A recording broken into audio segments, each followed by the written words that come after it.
Throughout the Bible, we see powerful men of God, prophets, priests, and kings who walked closely with the Lord. They performed miracles, led nations, and spoke directly with God. But surprisingly, some of these great men had children who turned out very different from their fathers. Instead of following the path of righteousness, their children chose corruption, rebellion, and sin. Today, we will look at great men of God whose children became a disappointment, and the powerful lessons their stories teach us.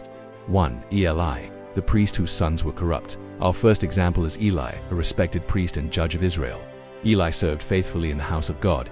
He mentored the young prophet Samuel and helped guide the nation spiritually. But Eli had two sons, Hophni and Phinehas. These two men were priests, yet the Bible describes them as wicked.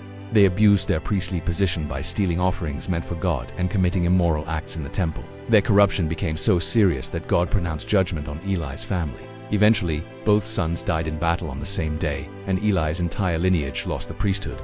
Even a faithful servant of God can suffer the heartbreak of rebellious children. 2. Samuel, the great prophet with dishonest sons. Next is the prophet Samuel, one of the most respected leaders in Israel's history. Samuel was known for his obedience to God from childhood. He anointed kings and guided the nation with wisdom. But sadly, his sons Joel and Obahah did not follow his example. Instead of leading Israel with integrity, they accepted bribes and twisted justice for personal gain. Because of their corruption, the elders of Israel rejected their leadership and demanded a king instead. This decision eventually led to the rise of Saul as Israel's first king. Samuel was a righteous man, but his sons walked a different path. 3. David, the man after God's heart with rebellious sons. Perhaps the most famous example is David, the king whom the Bible calls a man after God's own heart. David defeated Goliath, wrote many of the Psalms, and led Israel to greatness. Yet his family life was full of tragedy. One of his sons, Amnon, committed a terrible crime against his sister.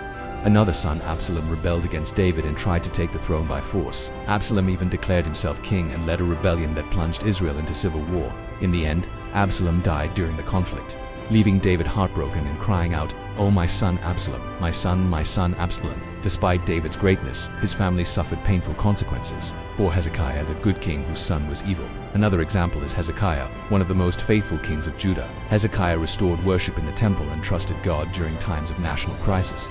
But his son Manasseh became one of the most wicked kings in Israel's history. Manasseh introduced idol worship, practiced witchcraft, and even sacrificed children.